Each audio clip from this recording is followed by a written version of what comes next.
Hello friends, അപ്പോൾ ഇന്ന് നമ്മൾ ആദ്യം പോകുന്നത് ജെജുവിലെ ഒരു ബുദ്ധിസ്റ്റ് ടെമ്പിളിലേക്കാണ്. യക്ചുൻസ ടെമ്പിൾ എന്നാണ് ആ ഒരു ടെമ്പിളിൻ്റെ പേര്.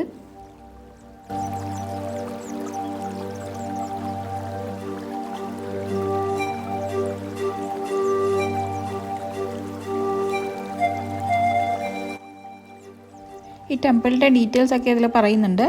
അപ്പോൾ അതിൽ പറയുന്നത് ജാപ്പനീസിൻ്റെ പീരീഡിൽ ഇതൊരു ചെറിയ ടെമ്പിളായിരുന്നു. അതിനുശേഷം ഈ ജാപ്പനീസ് ഇവിടുന്ന് പോയതിന് ശേഷം അവർ ഒരു 8-8.5 വർഷത്തോളം എടുത്ത് പണി കഴിപ്പിച്ചതാണ് ഇപ്പോൾ കാണുന്ന ഈ ഒരു ടെമ്പിൾ. ഇതാണ് അതിൻ്റെ ഏരിയൽ വ്യൂ.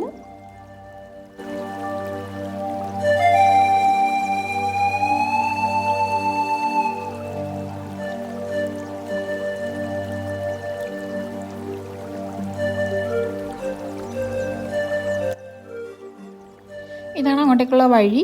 അപ്പോൾ ഇവിടെ ഒരു അരുവിയൊക്കെ ഉണ്ട്. ഈ ഒരു ഏരിയ കാണാൻ നല്ല ഭംഗിയാണ്.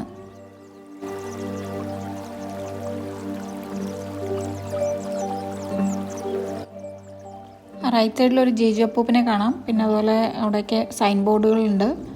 ഇവിടെ ഒരു ചെറിയ അമ്പലം കാണുന്നുണ്ട്. പിന്നെ നേരെ പോകുമ്പോൾ ആ റോഡിന് 2 സൈഡിലുമായിട്ട് ഓരോ സ്തംഭങ്ങൾ കാണാം.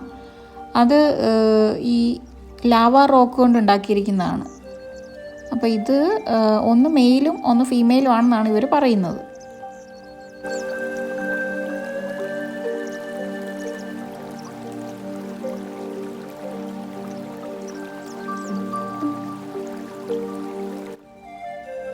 ഈ നമ്മൾ നടന്നു പോകുന്ന റോഡിൻ്റെ ഒരു സൈഡിൽ മുഴുവൻ ഓറഞ്ച് മരങ്ങളാണ്. ഇത് ഒരു ഓറഞ്ച് ട്രീ ആണ്. അതിൽ ഒരുപാട് പച്ച ഓറഞ്ചുകൾ ഉണ്ട്. പഴുത്ത് വരുന്നതേ ഉള്ളൂ എന്ന് തോന്നുന്നു. ഇതാണ് ഇവിടുത്തെ ജെജു ഓറഞ്ച്.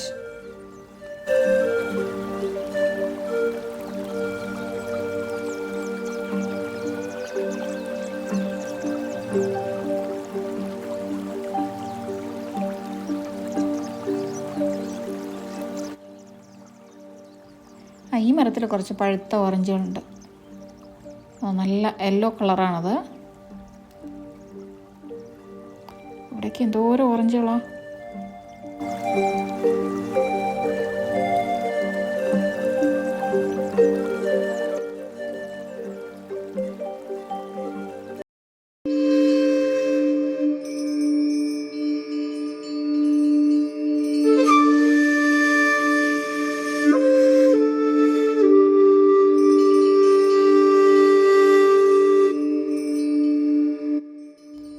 ഇതാണ് ആ ബുദ്ധിസ്റ്റ് ടെമ്പിൾ, യക്ചുൻസ ടെമ്പിൾ.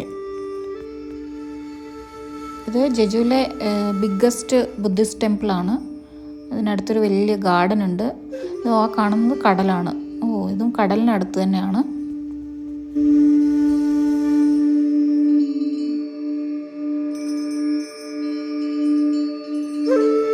അപ്പോൾ നമ്മളിനി ഈ അമ്പലത്തിൻ്റെ ഉള്ളിലേക്ക് പ്രവേശിക്കാൻ പോവാണ്.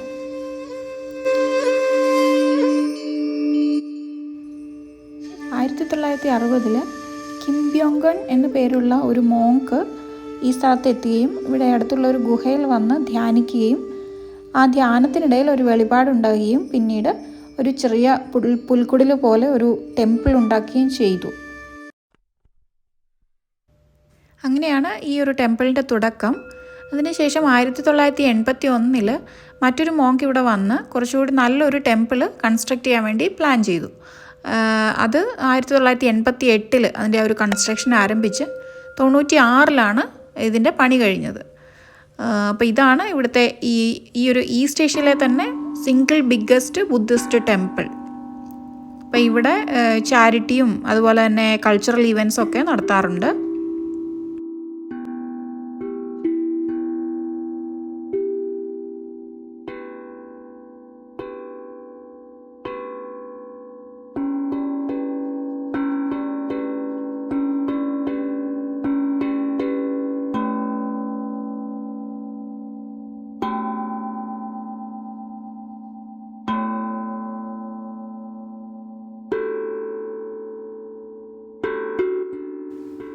ഇതാണ് ഇതിൻ്റെ മെയിൻ ബിൽഡിംഗ്. ഇതൊരു 3 നിലയുള്ള ബിൽഡിംഗ് ആണ്. ഇതിനവർ പറയുന്ന പേര് ഡെജിയോക് ഗ്വാങ്ജ്യോൺ എന്നാണ്. ഇതിനുള്ളിൽ തടിയിൽ പണി കഴിപ്പിച്ച ഒരു വലിയൊരു ബുദ്ധിസ്റ്റ് സ്റ്റാച്യു ഉണ്ട്. നമുക്ക് ആക്ച്വലി അവിടെയൊന്നും ഫോട്ടോഗ്രാഫി അലൗഡ് അല്ല. ആ ഒരു സ്റ്റാച്യു ആണ് സൗത്ത് കൊറിയയിലെ തന്നെ ബിഗ്ഗസ്റ്റ് വുഡൻ ബുദ്ധിസ്റ്റ് സ്റ്റാച്യു. ഇവിടെയാണ് അവർ മെഡിറ്റേറ്റ് ചെയ്യാൻ വേണ്ടി ഇരിക്കുന്നത്. അതുപോലെ ഇതിനകത്ത് ഒരുപാട് സ്റ്റാച്യൂസ് ഉണ്ട്. സെക്കൻഡ് ഫ്ലോറിലാണെങ്കിൽ ഒരു ബ്രോൺസിൻ്റെ ഒരു ബുദ്ധ സ്റ്റാച്യു ഉണ്ട്. അതുപോലെ തേർഡ് ഫ്ലോറിൽ കുറേ ലാന്തേൺസ് ഒക്കെ ഉണ്ട്. പക്ഷെ അങ്ങോട്ടൊന്നും നമുക്ക് ഫോട്ടോ എടുക്കാൻ പറ്റില്ല. ഇത് തന്നെ നമ്മൾ കുറച്ചിങ്ങനെ അവർ ആക്ച്വലി അലൗഡ് അല്ല. നമ്മൾ ഇടയ്ക്കൊന്ന് കുറച്ച് ഫോട്ടോസ് എടുത്തതാണ്, വീഡിയോസ് എടുത്തതാണ്.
ഇവിടെയെല്ലാം കുറേ ജെജു അപ്പൂപ്പൻ്റെ പ്രതിമകളുണ്ട്.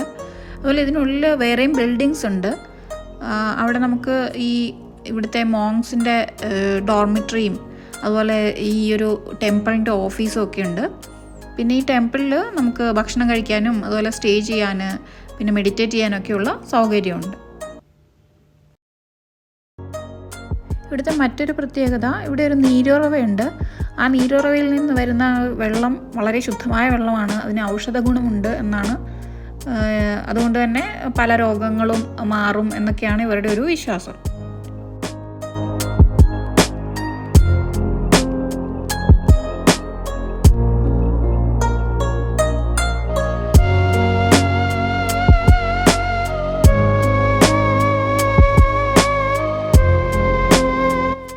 ഇവിടെ ഒരു ടവറുണ്ട്. അപ്പോൾ അതിൻ്റെ ഒരു ഹിസ്റ്ററിയാണ് ഇവരോട് പറഞ്ഞിരിക്കുന്നത്. പണ്ട് പസഫിക് വാറിൻ്റെ സമയത്ത് ഈ ജെജുവിലുള്ള സാധാരണക്കാരുടെയും അതുപോലെ പട്ടാളക്കാരുടെയും ഒക്കെ ജീവൻ നഷ്ടപ്പെടുകയുണ്ടായി. അവരോടുള്ള ആദരസൂചകമായിട്ടാണ് ഈ ടവർ ഇവിടെ ഇവർ നിർമ്മിച്ചിരിക്കുന്നത്.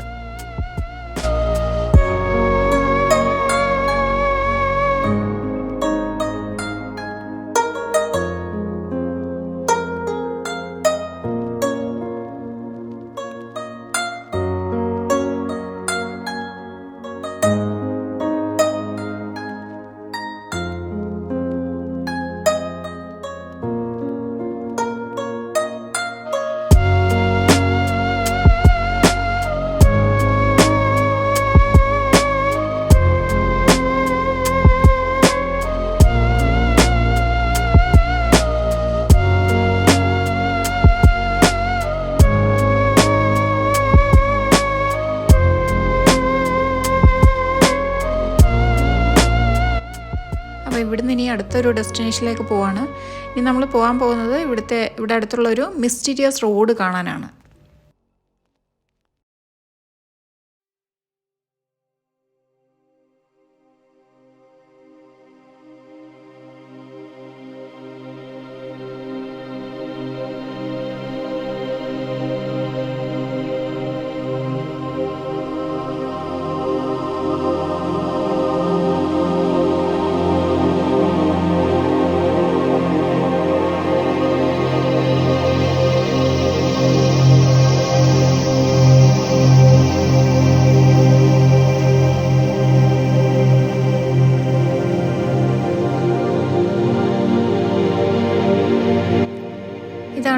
മിസ്റ്റീരിയസ് റോഡിൻ്റെ സ്റ്റാർട്ടിംഗ് പോയിൻറ്റ്. ഇതിന് ദൊക്കേബി റോഡ് എന്നും അറിയപ്പെടുന്നു. ഇത് ഒരു രസകരമായൊരു റോഡാണ്. ഇത് നമ്മൾ നോക്കുമ്പോൾ ഒരു കയറ്റം പോലെയാണ് തോന്നിക്കുന്നത്. അപ്പോൾ ആ ഒരു കയറ്റത്തിൻ്റെ താഴെ ഒരു കാറ് ന്യൂട്രലിലിട്ടിട്ട് ആക്സിലറേറ്റർ ഒന്നും കൊടുക്കാതെ ഇങ്ങനെ ന്യൂട്രലിലിട്ടിരിക്കുകയാണെങ്കിൽ ആ കാറ് മൂവ് ചെയ്ത് ആ ഒരു കയറ്റം കയറുന്നതായിട്ടാണ് നമുക്ക് തോന്നുക. അതാണ് ഇവിടുത്തെ ഒരു പ്രത്യേകത. പക്ഷേ അത് ആക്ച്വലി അതൊരു ഇറക്കമാണ്. നമുക്കത് ഒരു ഇറക്കമായിട്ട് തോന്നില്ല. നമ്മൾ കണ്ടു കഴിഞ്ഞാൽ അതൊരു കയറ്റമായിട്ടാണ് തോന്നുന്നത്. അതാണ് ഈ റോഡിൻ്റെ പ്രത്യേകത. അങ്ങനെയാണ് ഇതിന് മിസ്റ്റീരിയസ് റോഡ് എന്ന് പേര് വന്നത്.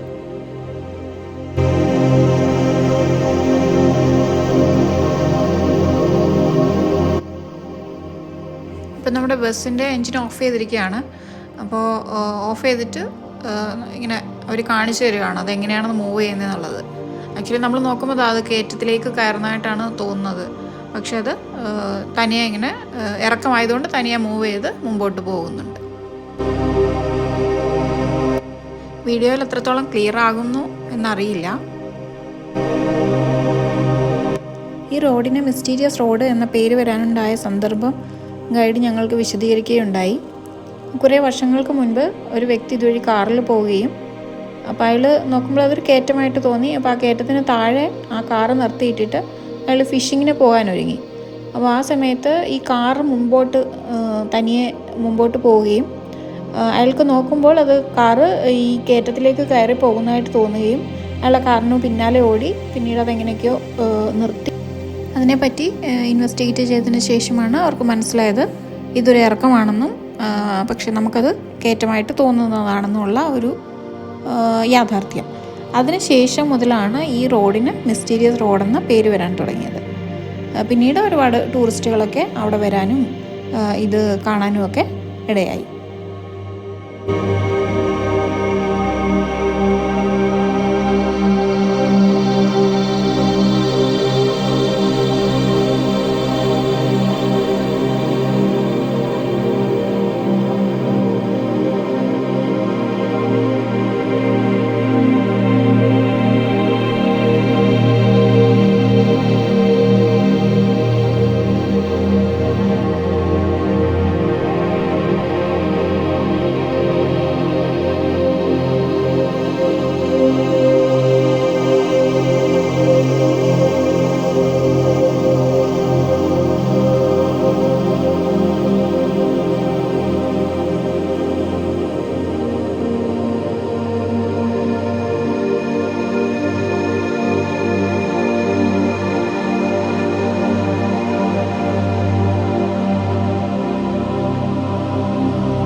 ഇനി നമ്മൾ ഇവിടുന്ന് തിരിച്ച് നമ്മുടെ റൂമിലേക്ക് പോവുകയാണ്.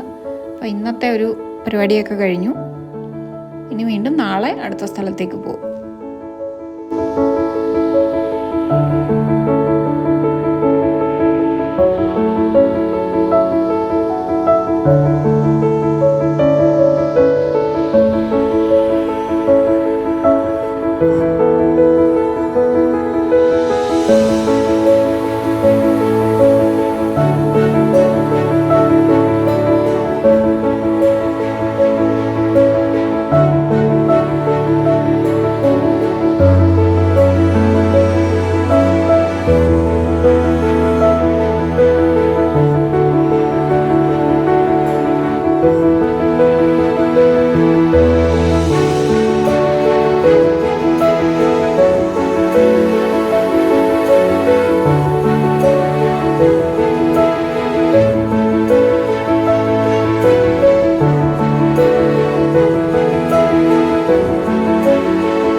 അങ്ങനെ ഞങ്ങൾ തിരിച്ച് നമ്മൾ താമസിക്കുന്ന ഹോട്ടലിലെത്തി. അവർ ഞങ്ങളെ ഡ്രോപ്പ് ചെയ്തിട്ട് പോവാണ്. അപ്പോൾ അടുത്തൊരു ഡെസ്റ്റിനേഷനിലെ വിശേഷങ്ങളുമായി നമുക്ക് വീണ്ടും കാണാം. Thank you for watching.